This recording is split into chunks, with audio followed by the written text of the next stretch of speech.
Dap, Oh ya apa ya? Jadi apa nih? geser dulu dikit kameranya lah biar agak. Nah, Dap. Oke. Kemarin gimana MotoGP perdana di 2025? Karena ada tren. Agak ngantuk sih gua sih.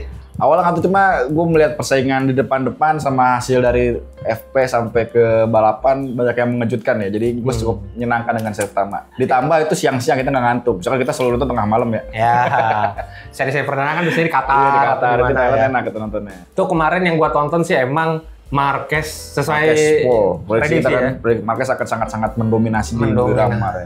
Banget sih. Itu momen dimana yang awalnya kan Alex Marquez di depan Iya, ya. Terus iya. dia langsung minggir lu miskin Iya. gitu kan. Minggir lo ada kecil, abang mau lewat gitu. Si abang Abang lewat. Nah, Dap, ngomongin soal Marc Marquez di Ya. MotoGP Thailand nih, Dap. Ada salah satu faktor yang menarik, yaitu soal tekanan ban. Betul. Jadi pas awalnya udah mimpin nih Marquez Ya. nih, kok tiba-tiba mundur dan ternyata indikator tekanan bannya aktif kan Iya, gitu kan di iya. panel Di bawah instrumen. standar. Di bawah standar. Nah, tiba-tiba dia mundur. Itu gimana, Dap, ceritanya lah gitu? Jadi itu kan jadi di lap ke-7 kan kita semua lihat dia kenceng tikungan kedua tiba-tiba pelan gitu. Ini nengok belakang kayak ngeledek. Mungkin kalau misalnya kita ngeliat kesana tuh kita kayak ngeledek Alex Marquez ya. Belakang gua siapa nih? Oh, Alex Marquez. Gua kasih lewat deh. Gua ayam-ayamin gitu. Pas sebenarnya itu ternyata ada muncul tekanan angin ban yang di bawah standar. Jadi membuat Marc Marquez tidak bisa di depan terus. Mungkin ini ada bisa menjelasin lebih jauh, cuma itu katanya kalau misalnya ada pembalap di depan, aspal itu suhunya akan lebih baik dibandingkan dia running sendirian. Jadi dengan butuh waktu itu tekanan ban akan meningkat. Makanya Karena kan ban memuai kan, Ya. makanya dia membiarkan Alex Marquez itu di depan dia. Itu tidak dibiarin jauh kan, nempel terus si Marquez sampai 3 lap terakhir. Ya. Nah setelah 3 lap terakhir dia kayaknya udah si indikator tekanan anginnya itu udah mulai di atas standar, mulai normal lagi. Baru gue lewatin lagi deh lu, Ya. gue menangin nih, selesain gitu. Dan emang kayaknya tekanan ban ini jadi peraturan yang Jadi concern, kontroversial. iya, jadi concern. Karena kan mungkin Marquez udah ngitung daripada gue menang tapi ban gue di bawah standar pun gue kena penalti. Ya. Lebih baik gue ngalah sebentar, mungkin ada kemungkinan gue bisa finish 2 atau mungkin ada nih tekanan naik lagi, gue coba deh. Gitu. Kalkulasinya tuh bagus banget menurut gue dari lap ke-7 sampai lap 3 lap terakhir. Emang pengalaman gak bohong. Pengalaman nggak bohong. Ya. Dulu kan Jorge Martin pernah kena juga kan. Ya, dia soal tekanan udah ban. leading karena kena penalti gara-gara masalah tekanan angin. Jadi mungkin tidak melakukan dari situ, ya udah mendingan gue minimal finish posisi 2 tuh udah bagus gitu. Ya, kita mungkin ada beberapa teman-teman yang agak bingung nih. Kok tekanan ban tuh sangat diperhatikan ya Betul. di MotoGP? Kesannya kalau gue nih orang awam ya, Iya. kayaknya motor gue nggak pernah dicek anginnya. Sama aja ya. Masih bisa jalan aja kok. Betul. Kalau MotoGP sangat diperhatikan gitu. Mungkin kan karena MotoGP itu kan pakai ban yang prototype ya. Dia pakai ban slick, full kecepatan tinggi, dan juga dia slick. Jadi kan kalau kita kan pakai ban harian kan pasti ada alurnya kan. Mungkin dalam kondisi yang jalanannya tidak rata pun masih aman. Ini kan full sirkuit rata, ban slick kalau misalnya tekanan angin itu kurang, berpengaruh banget sama masalahnya keamanan. Mas safety-nya tuh concern banget. Jadi misalkan dia cornering tidak akan sampai titik yang baik. Saat top speed malah tidak stabil, motor jadi goyang-goyang, itu yang jadi concern. Jadi mendingan jangan supaya lu tidak bahaya, di standar itu di bawah standar itu yang jadi titik tentunya lah. Karena emang nggak usah MotoGP dah, gua aja sendiri yang ngerasain Iya. kalau ban anginnya itu rendah banget, Iya, tekanannya, enak kan? wah genya-genya, Iya, apalagi nih MotoGP Iya. gitu kan. Juga mungkin sebenarnya ada sisi positifnya, kalau tekanan angin lebih rendah tuh kan grip ban akan lebih baik. Top speed makin tinggi, cuma kan yang bahaya saat dia mengerem. Ya, Itu dia. si konstruksi dan struktur bannya Jadi nggak stabil. nggak kokoh gitu nggak ya. kokoh lagi. Karena emang ada juga sempat ada selintingan gitu, beberapa tim sengaja si bannya itu agak dipepetin tekanan bannya, Iya, pas rendahin banget, standar banget gitu. biar gripnya Iya, maksimal. cuma kalau bannya sikuta panas banget kan cenderung memuai jadi. Ya.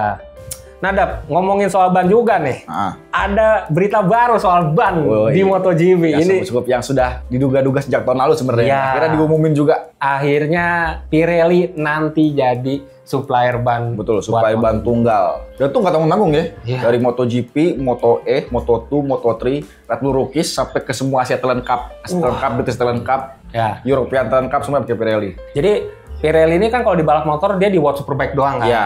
Yang Sama jadi di suppliernya. MXGP. MXGP. Nah, di MotoGP ini Pirelli ini baru masuk kan di Moto3 dan Moto2 dulu kan Iya, tahun lalu kan.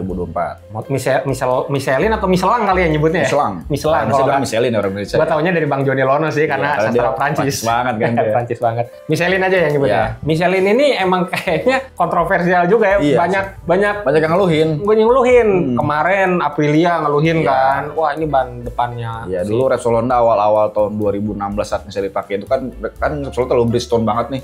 pindah ke Michelin ring 17, jadinya banyak yang mereka nggak begitu cocok gitu. Dan kayaknya karena mungkin udah lama banget ya Michelin kayak nggak terlalu gimana ya berkembang gitu bannya. Kayaknya udah terlalu nyaman nih. Terlalu nyaman. Bahkan Pirelli ini kan kalau kita lihat ke Watch Superbike kan dia setiap ada evaluasi apa bikin ban jenis baru, ada komponen baru. Aja banyak banget komponen tuh di Superbike aja. Kalau bukan MotoGP tuh Superbike komponen banyak banget gitu. SC0 termasuk yang di F1 kan komponen banyak banget tuh Pirelli. Zero itu kan mungkin yang bikin keluhan dari pembalap itu semua dimasukin lu butuh ban jenis apa di sirkuit apa, suhunya seperti apa. Nih ada bannya gitu. Dan kalau misalnya tuh kayak ya udah cuma keras, medium, soft. Udah gitu doang. Masih simetris udah. Ngomongin soal ban juga nih, Pirelli saat nanti naik 2027 ini, kira-kira bakal kejadian kayak di Moto3 dan Moto2 nggak ada. Jadi gini, mungkin sebagai konteksnya ya. Pas Pirelli muncul ngegantiin Dunlop kan di Moto3 dan Moto2, itu kayak ngerubah banget, terutama lap time ya, peta persaingan tuh. Ternyata lebih kenceng banget deh. Jadi lebih kenceng, lap time bahkan kemarin aja kan sempat yang ramai viral itu ya catatan waktu Moto2 mirip sama MotoGP gitu kan. Jadi ban Pirelli ini bikin lap time lebih cepat, meskipun ternyata Pirelli ini mungkin dia ngebuat bannya lebih empuk atau gimana ya, Dap ya? Soft tapi durabilitasnya udah begitu baik. Durability-nya nggak sampai akhir balapan. Sampai akhir, iya. Makanya kan kalau dulu kan kita waktu zaman era Dunlop kan itu kan bannya keras. Ya. Jadi kita buat Moto3 itu kan sampai terakhir tuh masih nggak berhenti gitu. Ini sudah Moto3 udah 3 terakhir lah. Misalnya udah mulai ngendor semuanya gitu. Kayaknya mulai jaga ban. Kira-kira bakal gitu nggak nanti di MotoGP? Wah, belum ketebak karena itu 2007 pakai mesin baru. Ya. Itu dia bikin kita masih belum tahu nih. Berarti baru semua nanti. Full, mesin baru, motor baru, aerodinamika baru, ban baru. Wah, itu menarik sih. Nah, terus mungkin kita masih konteks soal ban ya. Iya. Kenapa sih di MotoGP dan balapan internasional motor lain ya?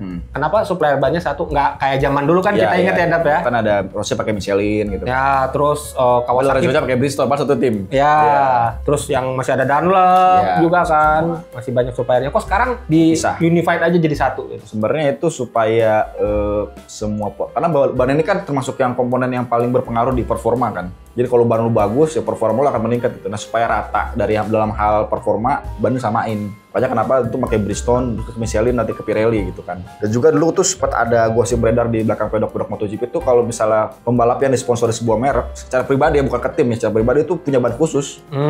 Michelin itu dulu punya ban khusus untuk Valentino Rossi. Ya, terus Pedrosa juga punya Bridgestone gitu. Jadi misalnya si timnya Yamaha ini pesan ban untuk Valentino Rossi, dia akan ngambil dari tempat khusus, ini punya Rossi gitu. Ya, ban yang dikirim beda misalnya gitu ya. Iya, beda lagi nih sama yang punya teman-teman lain. Iya. Ini punya Rossi gitu. Ini punya Pedrosa Bridgestone gitu. Malah jadi kalau dulu dibebasin malah jadi nggak imbang. Malah jadi nggak imbang. Makanya kan kadang kok ini gue sama-sama pakai Michelin tapi kok jauh banget sama motor Yamaha sama-sama Michelin tapi kok ketimpang banget gitu performanya. Itu yang bikin akhirnya ban dibikin semerek deh. Dan mungkin secara cost juga kayaknya kalau kita nggak dapat misalnya kita nggak dapat sponsor dari ban yang lagi paling bagus saat itu ya malah performa kita nggak maksimal. Iya, betul. Atau mungkin kita harus bayar lebih untuk dapat ban yang itu malah jadi nggak. Ini kan setahun apa per seri balapan itu udah paketan. Per jatah berapa ban ya itu jatah lo gitu. Dan yang menarik sebenarnya mungkin teman-teman juga mungkin ada yang nggak tahu ya. Ban di MotoGP itu kalau beres balapan nggak dibuang atau dikasih ke timnya ya. Pakai riset lagi. Diambil lagi sama Michelin untuk didata kan ini karena katanya sih pengembangannya buat ban nanti ban hariannya kan. Kalau yang nggak tahu misalnya ini informasi kalau misalnya ada yang balap itu mesen ban itu mereka tidak berikat langsung. Jadi misalnya si tim mekaniknya ini mekanik Yamaha lah misalnya, mereka mesen ban ke Michelin, pihak Michelin itu tidak tahu ban ini akan dipakai untuk siapa. Oh, biar jadi misalnya Quartararo butuh ban keras 4, ban soft 5 gitu. Ban soft 6, berapa jumlah. Terus punya Alex Rins berapa jumlahin gitu. Nah, ini ban lu segini ya, pakai semua gitu. Jadi nggak ada ban khusus buat Quartararo. Buat Quartararo nggak ada, buat Alex Rins nggak ada. Bener-bener si pihak Michelin pun nggak tahu ini ban akan dipakai siapa gitu. Dan pasti itu buat pengiriman dan ordernya juga harus tahu kan FIM sama orderannya. Jadi si mekanik tinggal naro rak bannya itu ke Michelin, ntar suruh ngambil nih udah ambil, udah siap, bawa gitu, udah bawa. Jadi biar kabarnya jadi emang adil banget. Adil sih ya. Betul. Nah, Dap, seperti biasa ngayal-ngayal lagi nih Dap. Kalau lu kan di Indonesia banyak merek ban nih ya yang beredar nih. Betul. Lu pengen nggak ada ban Indonesia yang bisa turun di MotoGP merek apa? Ban balap sekarang keluar semua ya. Iya ya, Pirelli ya. Pirelli Rosso Corsa itu lagi dominasi ke Jurnas. Kalau ban lokal mungkin dulu sempat rame tuh YRC Fast One. YRC Fast One itu mungkin oke, sama Lu Corsa ada yang balap-balapnya? Ada R46. Iya benar, masih Corsa ada rame. R46 itu masih pakai itu. Kayaknya kalau ada merek ban yang di MotoGP kayaknya serem banget gitu ya. Iya, kayaknya oke banget gitu. IRC lah buat Moto3 itu ada cocok loh. Ya. Fast One. Kalau gua sih berharapnya kayaknya Corsa sih sebenarnya. Corsa ya, yang full Indonesia ya. Kalau saya kan masih ada Jepangnya soalnya. Dan namanya itu kayaknya racing banget, Corsa, gitu kan. Wah. Siapanya Pirelli kan Rosso Corsa. Iya. Gua berharap itu sih. Nah, kalau teman-teman gimana nih soal diskusi ban ya soal MotoGP nanti atau mungkin ban Marc Marquez ini di MotoGP Thailand bisa tulis di kolom komentar. Lanjut kita ngobrolin apa ya, Dam ya? Kenapa ya?